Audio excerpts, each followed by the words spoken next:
유명의 시작, 태종의 두 번째 며느리. 고려의 순결이 아직 남아있던 시대, 한 소녀가 있었다. 이름은 심씨, 훗날 조선의 역사를 바꿀 세종대왕의 정비, 소원왕후였다. 그녀의 탄생은 경기도 광주의 깊은 숲처럼 고요하고 평온했다. 하지만 그녀의 삶은 결코 평온할 수 없었다. 조선의 건국을 이끈 철혈군주 태종 이방원의 두 번째 며느리로 간택되면서 그녀의 운명은 거대한 소용돌이에 휩쓸리기 시작했다. 궁궐의 화려한 단청 아래에는 언제 터질지 모르는 긴장감이 감돌고 있었다.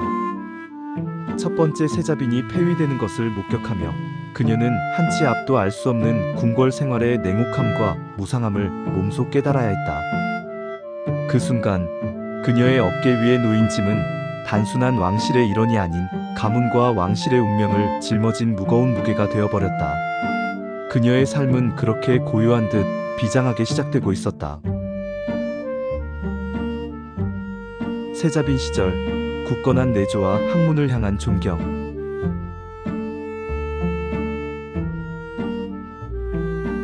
세자빈이 된 그녀는 남편인 충녕대군 훗날의 세종을 묵묵히 내조했다.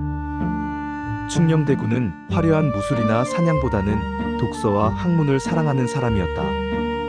그녀는 그런 남편의 곁에서 조용히 자신의 역할을 다했다. 그녀는 화려한 치장이나 정치적 욕심에는 관심이 없었다. 그녀의 마음속에는 오직 남편의 안녕과 왕실의 평화뿐이었다. 밤낮으로 책을 읽으며 나라의 미래를 고민하는 남편을 위해 따뜻한 차를 끓여 올리고 조용히 그의 이야기를 들어주는 것이 그녀의 소박한 행복이었다. 그녀는 남편이 지친 심신으로 힘들어할 때마다 조용히 그의 손을 잡고 위로를 건네는 진정한 동반자였다. 이런 그녀의 헌신적인 태도는 시아버지인 태종 이방원에게도 깊은 인상을 남겼다.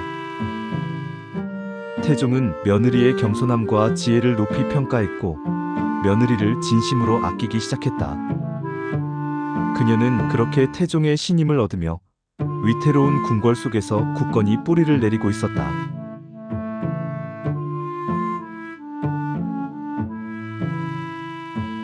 (1418년) 충녕대군이 세종대왕으로 즉위하며 그녀는 마침내 꿈에 그리던 국모의 자리에 올랐다.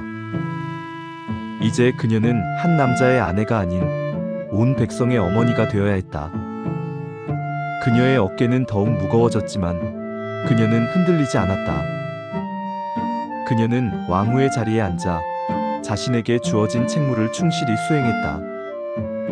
궁궐의 안살림을 돌보고 왕실의 품위를 지키는 것은 물론 밖으로는 백성들의 아픔을 헤아리며 조용히 덕을 베풀었다.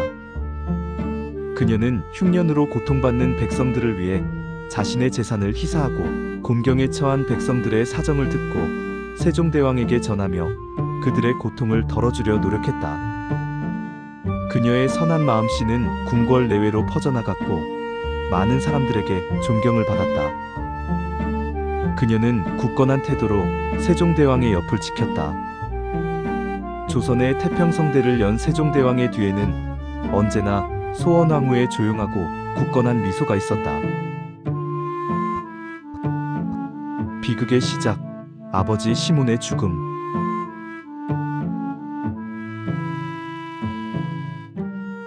행복은 영원할 수 없었다. 그녀의 삶에 거대한 먹구름이 몰려오기 시작했다. 바로 아버지 시몬의 죽음이었다. 태종은 사병 혁파 과정에서 자신에게 대항했던 외척들을 경계했고 시몬이 역모를 꾸몄다는 누명을 씌워 죽음에 이르게 했다. 소원왕후는 이 소식에 하늘이 무너지는 듯한 고통을 느꼈다. 사랑하는 아버지의 죽음 앞에서 그녀는 아무것도 할 수 없었다. 그녀의 가슴 속에는 깊은 슬픔과 함께 말할 수 없는 죄책감이 파도처럼 밀려왔다. 왕후의 자리 때문에 아버지의 목숨을 잃었다는 비통함이 그녀를 짓눌렀다. 그녀의 남편 세종대왕 역시 아버지 태종의 뜻에 따라야만 했기에 그녀의 아픔을 보듬어 줄 수 없었다. 그들의 사랑은 깊었지만 그들의 관계를 둘러싼 현실은 너무나 잔혹했다. 그녀는 그날 이후 밤마다 아버지의 이름을 부르며 홀로 눈물을 삼켜야 했다. 그녀의 삶은 그렇게 깊은 어둠 속으로 빠져들었다. 폐비 위기, 세종의 굳건한 사랑.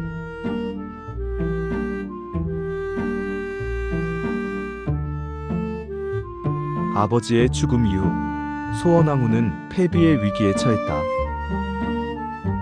태종은 외척을 완전히 제거하기 위해 심씨 가문을 폐족시키려 했고 그 일환으로 소원왕후의 폐위를 강력하게 주장했다. 그녀는 하루하루가 지옥 같았을 것이다. 모든 것을 포기하고 싶었을지도 모른다. 하지만 이때 세종대왕은 흔들리지 않았다. 그는 아버지 태종의 뜻에 맞서 자신의 정비인 소원왕후를 지키려 했다. 그는 왕비는 죄가 없다며 그녀의 폐위를 반대했고 태종의 분노를 감수하면서까지 그녀를 지켜냈다. 그들의 사랑은 단순히 부부의 정을 넘어 서로에 대한 깊은 신뢰와 존경으로 이루어져 있었다. 세종대왕은 그녀에게 나는 그대를 평생 아내로 삼고 싶다고 말하며 그녀의 손을 잡았다. 이 굳건한 사랑 덕분에 그녀는 국모의 자리를 지킬 수 있었다. 그녀는 남편의 사랑을 통해 삶의 의지를 다시 되찾았고 더욱 강한 국모로 거듭나게 되었다. 내조의 여왕, 세종의 정신적 지주.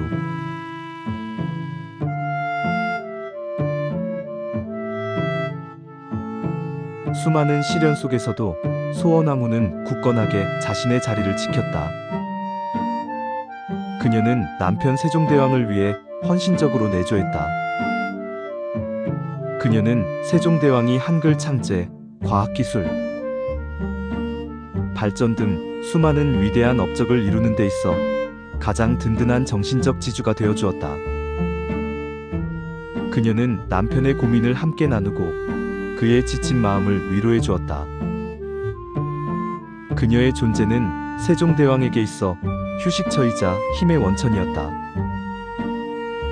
그녀는 팔남이녀를 낳아 왕실의 든든한 후계자를 만들어냈고 그들이 훌륭하게 자라도록 사랑과 가르침을 아끼지 않았다. 그녀의 자녀들은 훗날 문종과 세조를 비롯해 조선의 역사를 이끌어가는 중요한 인물들이 되었다. 그녀는 왕실의 권위를 굳건히 하면서도 어머니로서의 따뜻함을 잃지 않았다. 파란만장한 삶의 마무리.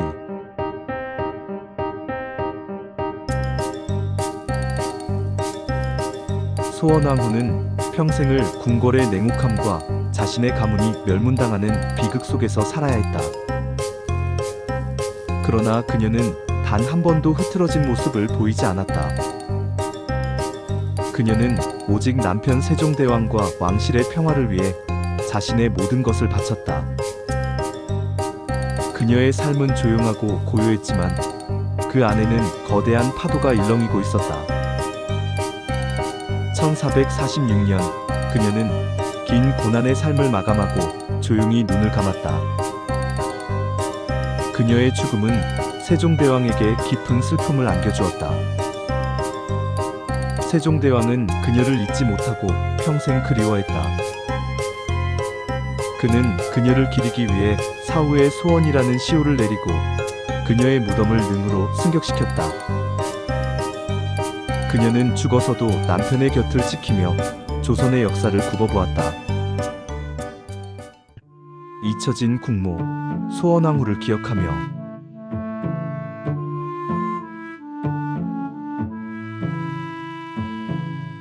소원왕후는 수많은 업적을 남긴 세종대왕의 그늘에 가려져 상대적으로 덜 알려진 인물이 되었다. 하지만 그녀의 삶은 결코 평범하지 않았다.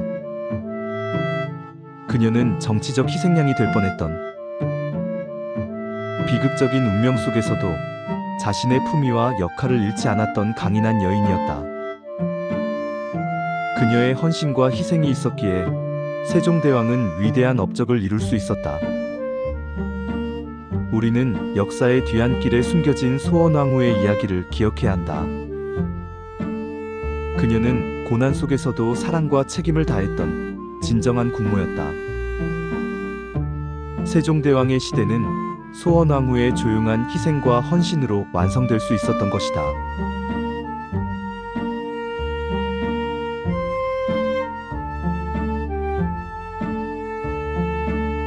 조선의 역사를 바꾼 위대한 왕, 그리고 그 곁을 지켰던 고독하고도 강인한 왕후, 소원왕후 심씨. 그녀의 이야기는 세종대왕의 빛나는 업적 뒤에 숨겨진 한 여성의 고뇌와 사랑을 우리에게 일깨워줍니다. 다음 영상에서는 조선시대 다른 국모들의 이야기를 전해드립니다. 구독과 좋아요로 함께해주세요.